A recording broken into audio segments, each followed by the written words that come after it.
नमस्कार बंधुरा आज आमी बानाबो कुमड़ो पटल आलुर छक्का।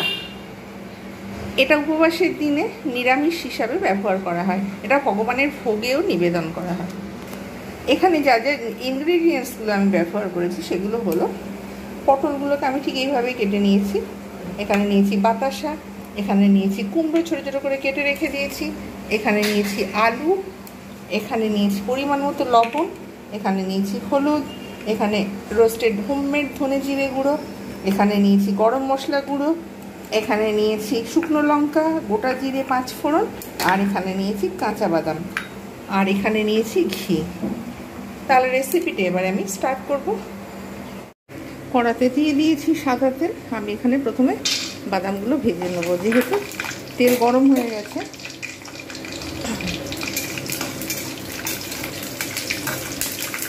বাদাম কটা ভেজে নিয়ে তারপরে অন্য স্টেপগুলো দেখাবো।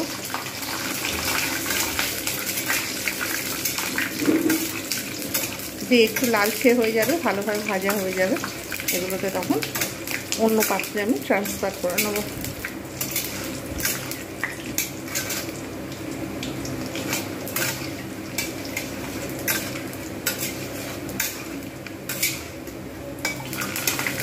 হয়ে গেছে, এইবার আমি এগুলোকে অন্য পাত্রে ট্রান্সফার করব। এর মধ্যে এবার আমি পটলগুলো আগে ভেজে তুলে রেখে দেবো।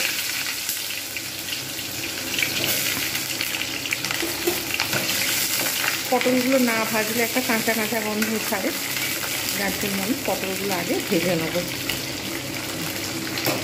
একটু সময় নিয়ে এটা ভাজবো। পটলগুলো লালচে করে ভেজে নিয়েছি, এবার আমি এটাকে অন্য পাত্রে ট্রান্সফার করব। এতে যে তেলটা রয়েছে এর মধ্যে গোটা জিরে 5 ফোড়ন আর শুকনো লঙ্কা আমি ফোড়ন দিয়ে দিলাম।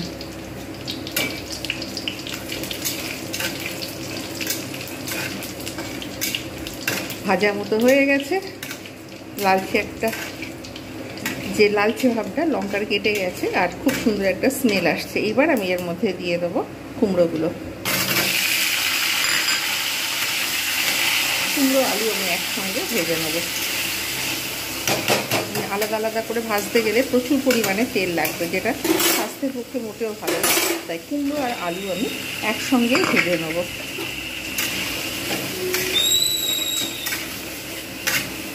ঢাকনা দিয়ে দেবো। ঢাকনা দিয়ে বেশ মিডিয়াম আছে 2-3 মিনিটের জন্য আমি অপেক্ষা করব।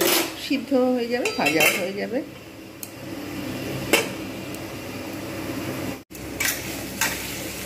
একদম পুরো লালচে করে ভেজে ফেলেছি।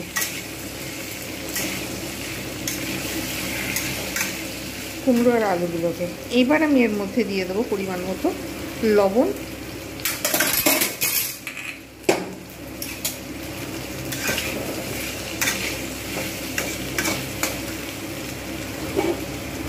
আর এবার একটু দিয়ে দেবো পরিমাণ মতো হলুদ।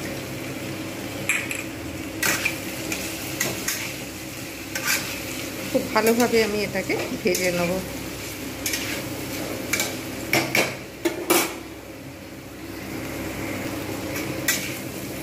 ভালোভাবে ভাজা হয়ে গেছে, এইবার আমি এর মধ্যে দিয়ে দেবো রোস্টেড ধনে জিরে গুঁড়ো। এর মধ্যে তেজপাতা, গোলমরিচ, ধনে আর জিরে, একটু লঙ্কাও রয়েছে। এটা আমার হোমমেড, আমার চ্যানেলেই আছে। একটু ভালো করে নাড়িয়ে নেব। নাড়িয়ে নিয়ে এবার এতে যখন একটু সুন্দর স্মেল আসবে, ঠিক সেই মুহূর্তে আমি কিন্তু রুম টেম্পারেচারের জল আমি এর মধ্যে দিয়ে দেবো। শেষে আমি বাতাসা, গরম মশলা, বাদাম, ঘি এগুলো সব শেষে দেবো। এখন আমি এগুলো কিচ্ছু দেবো না।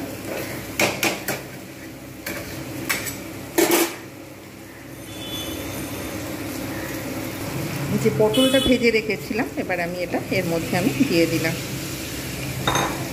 পটলের একটু ভাজতে অসুবিধা হয় আলুর সঙ্গে কুমড়োর সঙ্গে, যার জন্য, কিন্তু কুমড়ো আলু একসঙ্গেই ভাজা হয়ে যায়, কোনো অসুবিধা হয় না। নিচে তেল পড়ছে, থাকছে, পিতলের কড়া, ভীষণভাবে স্লিপ খায়। ভালো করে নাড়িয়ে নিয়েছি। এবার আমি এতে জল দিয়ে এগুলো ভালো করে সিদ্ধ করে নেব।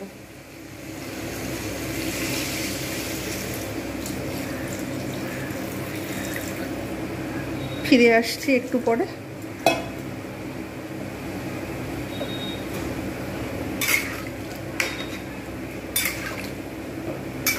আপনারা অবশ্যই এইরকমভাবে কুমড়ো পটল আলু দিয়ে ছক্কা বানাবেন। দুর্দান্ত স্বাদের রেসিপি এটা উপবাসের দিনে এবং ভগবানকে ভোগ দেওয়ার জন্য কিন্তু খুবই ভালো। খুব অল্প মশলা, ঢাকনা দিয়ে একটু বাদে ফিরে আসছি, 3 মিনিট বাদে। মিডিয়াম আছে এটা সিদ্ধ হতে। 3 মিনিট পর আমি ফিরে এলাম।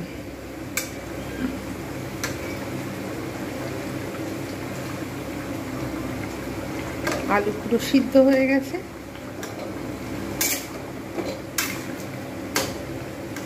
কুমড়ো পুরো সিদ্ধ, পটল তো ভাজার সময় পারফেক্ট হয়েছে।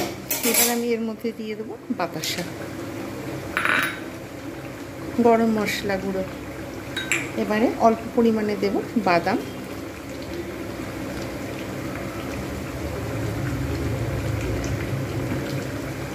একটু গার্নিশিংয়ের জন্য রেখে দেবো। আর এবারে দেব ঘি।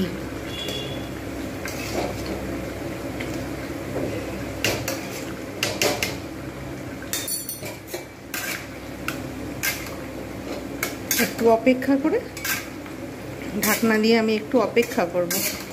তারপর সার্ভ করে দেখাবো কীরকম হয়েছে কুমড়ো আলু পটলের ছক্কা।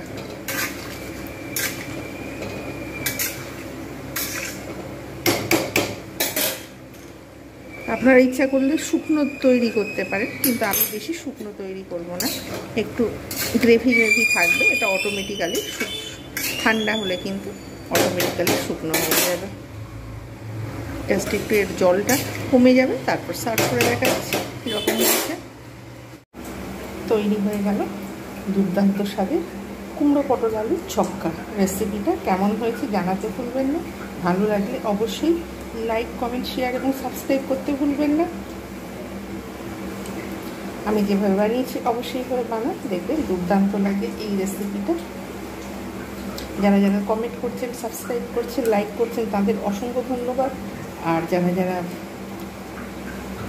দেখছেন টুইটার থেকে, ইনস্টাগ্রাম থেকে, তাদেরও অসংখ্য ধন্যবাদ।